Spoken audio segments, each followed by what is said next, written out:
invite them all in. You're going to get the whole family. You're going to get all of them. If you want to walk this thing out by faith. And if he be in the window, I said, Lord God, well, what can I do then? If you be in the window, if I just apply this thing properly, if I look at what this is just life, folks. This ain't nothing special that somebody got some special call.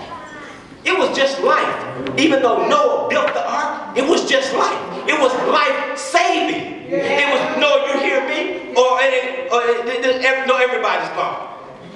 I'll start over. I'll keep you and let you be a remnant, but you better go and build that ark. And you know what? I don't care if it take 100 years. Just build. Oh yeah, it got quiet.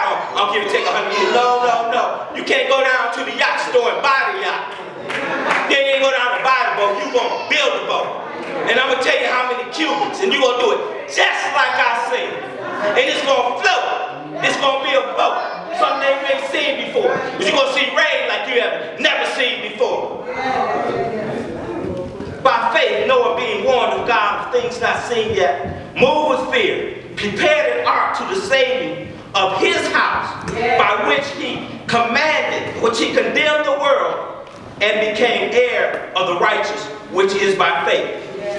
By faith, Abraham, when he was called to go out into a place which he should after receive an inheritance, obeyed, and he went out not knowing whether he went. Sound like some folk came from By faith, Abraham, when he was tried, offered up Isaac, and he that had received the promise offered up his only, the promise, the right one, not the other one. Isaac offered up the only begotten son. By faith, Joseph, when he died, made mention of the departing of the children of Israel and gave commandments concerning his bones. By faith, Moses, when he was born, was hid 3 months of his parents because he saw he was a proper child. And they were not afraid of the king's commandment. They're killing boys back then. The fact is, they still killing them now. They just kind of, it still hasn't, I don't know if it's decreased. They just kind of focus more on black men right now. By faith, Moses, when he was come to years, refused to be called the son of Pharaoh's daughter. I will go on to talk to you about their faith. What we need to talk about this morning is your faith. Need a good understanding of what I just read was just a snippet of the testimonies done by faith by Noah, Abraham, Joseph, Moses, Rahab, and those who walked around Jericho 7 times until the walls fell down. Saints, that by faith was there. Now faith. That was the faith they had to use then. That was right now. When came time to lift that rod, it wasn't, we're going to have a meeting. Well, can we party? Can we not party? Shall we not party? No, it's time to raise the rod. See, must be party. By faith. Let me read 2 Corinthians from tie this up.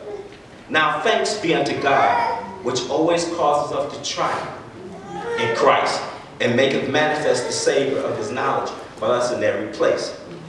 The Date Bible refers to triumph in Christ as complete mastery over satanic powers. Sounds like our elder brother Jesus Christ. He had complete mastery over Satan and his powers. Well, I told you I only had 2 words.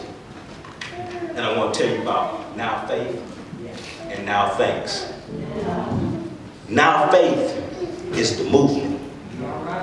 And now thanks is what you're going to say along that movement. Because you can start off right with now faith, I'm going to do it. But you'll create, the situation will be created out of what you say. So if you're not talking, if you're either talking life or death, sun up, sun down.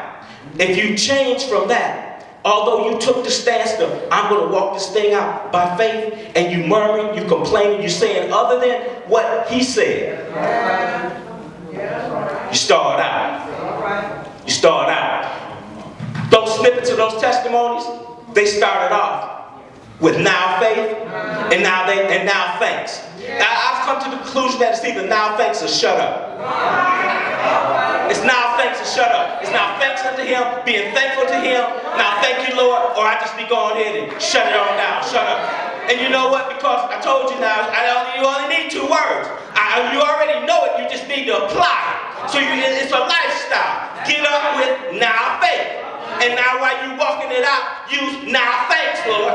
Make sure you're thanking. Make sure you're very grateful, because he's going to always cause you to triumph. Do you know that he ever went back on his word? Did he ever change his word? So we're going to triumph. We got triumph in the midst of us right now. We've done some things. I don't believe it's all over. I think we still got a ways to go. But let me tell you something. Not only if you use it, and you use it now. So now means it's a state of mind. That means, because let me tell you something. If you get out of now faith, you're going to start doing your thing. Somebody say you're doing your thing, and you're going to start lying. You're going to lie to support that thing. Start out. Might as well sit on down. He's going to wait for you to get up. Now let me tell you something about that. Just because you stall out, that don't mean he's not going to use you. And that does not mean that it's over. It just means get up and correct that thing. And get into now faith. And get into now thanks, because it's not over. If it was over, Abraham couldn't be in there. They call him the father of faith, but he's out there creating kids on his own. He's doing his own thing. Huh? Let me tell you something. If it gets down to now faith and now thanks, I put them together. Let me tell you what's going to create. If you go over there in 3 John, he says, beloved, let me go to the NIV version. This I think is a little bit easier for people to comprehend. Beloved, I pray above all things that thou would prosper in all things, be in health, even as your soul prospers. I believe that if you keep that thing in mind, I believe that you'll be working on that prosperous soul. He never said that we can't work on a prosperous soul. Working on a prosperous soul is by faith. Working on a prosperous soul is lining up with that word. Because, you know, in King James it says that you may prosper. So it was thrown out there. Most people thought, well, it's just money, so what? And then being health, well, you know what? We got aspirin and we got Tylenol. So we don't really be concerned until we have to go to the doctor, until we have to go get surgery, that we're going to be concerned about being in health. That is God's best. Healing is not his best. Being in health is the best. So we gotta look at it. Now, I had a friend, he used to say that he didn't talk about being in health. He was talking about he had a cure for everything. If he had a headache, he get a hot toddy. He get a cold, he got a hot toddy. He get the flu, he got a hot toddy. If he constipated, hot toddy. If he got the runs, he got a hot toddy. But it's just hot toddy for everything. I was like, what? You know, it's Jesus Christ for everything. Be in health.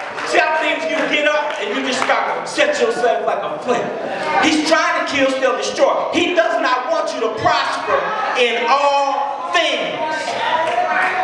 So what does he have to do? He's got to affect your mind. Because your soul is your mind, your spirit, and your emotions. Your mind, your will, and your emotions.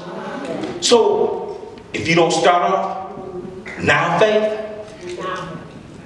you get to go now faith, you got to renew your mind with that word. So he already got you distracted. You distracted. So you are using now faith, so he's got your mind tied up. So your emotions, you just all over the place. All over. You know you can't get nothing from the Lord that way. You got to settle down. Because he is frightened. He somewhere there along the line, I don't know if you've read from Genesis 12, from there on Abraham on through, Abraham transformed in that word. The Abraham that was waiting on the son, and the Abraham that offered up Isaac, Them are not the same man. I'm going to tell you what, that's just me. And just because I say it's money, it's not that. From the time when he blessed Abraham, from the time he told him he was going to make him rich, by the time he made him rich and he started building those altars, Abraham wasn't the same. Now he might have fell off with with Ishmael, but that man, you see him progression. You see him actually walking, and you see him changing, and you see him, well, he had to be. You know what, those 318 trained soldiers, those trained soldiers was the ones who he had gotten with his father. In the beginning, he says Abraham had gotten sold things and souls. Abraham had gotten those souls to go with him. He trained them in his house. Some of them might have been from when his father was alive, those slaves that he had, but those soldiers trained in his house, they were trained by Abraham. You tell me he wasn't changed? He was changed, and God trusted him to train the soldiers.